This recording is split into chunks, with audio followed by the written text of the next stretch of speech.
இப்போ உங்களை போன்றவர்கள்லாம் பார்த்தீங்கன்னா ஒரு பெரும் கட்சியோட தலைவராக இருக்கீங்க, சிட்டிங் எம்எல்ஏவாக இருக்கீங்க, உங்களுக்குலாம் ஒரு கன்மேன் கூட கொடுக்காம இருக்காங்களே, என்ன காரணம்? இல்லை, நாங்கள் கேட்டு பார்த்தோம், நாங்கள் கேட்டிருக்கிறோம், கேட்டுமே மறுக்கப்பட்டுச்சோ? கேட்டிருக்கிறோம், கொடுக்கல. திமுக கூட்டணியில் இருக்கிறவங்களுக்கு இருக்குதே தவிர மற்றவங்களுக்கு இல்லை.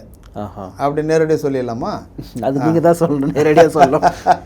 விசிகாவின் தலைவர் திருமாவர்களுக்குமே இந்த பாதுகாப்பு உயர்த்தணும். உங்களுக்கு தெரியும் அந்த ஹைகோர்ட்டில் நடந்த அந்த இஷ்யூவை நீங்கள் எப்படி பார்க்குறீங்க? ஹைகோர்ட்டில் நடந்த அந்த இஷ்யூவை அவர் தனிப்பட்ட ஆள் வந்து எப்படி எதிர்க்க முடியும்? இல்லை, இப்படி நீங்கள் சொல்கிறத பார்த்தா நீங்கள் அந்த ராஜீவ்காந்தி தரப்பின் பக்கம் ஜெகன் அருண்மூர்த்தி அவர்கள் பேசுகிறாரு அப்படின்ற மாதிரி ஆப்போசிட் புரிஞ்சுக்க. இல்லை, நான் அப்படி சொல்ல வரல.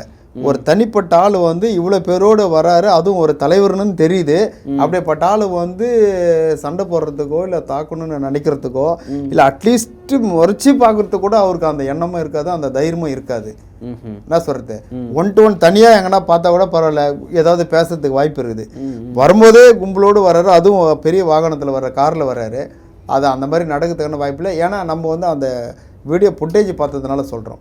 நானும் அதனால தான். அதே நேரத்தில் அவங்க கூட வர்றதும் ஆட்கள் வராங்க, அதுவும் அட்வொகேட்ஸ் தான் வராங்க. அதனால் அந்த சம்பவம் அது போல் வந்து அந்த தனிநபர் வந்து இவரை வந்து தாக்கணும்னு முயற்சி பண்ணார், இல்லை ஏதோ தவறாக பேசினார், அதாவது வேறு வார்த்தைகளால் பேசுகிறாருன்றதுலாம் வந்து அது தெரியல.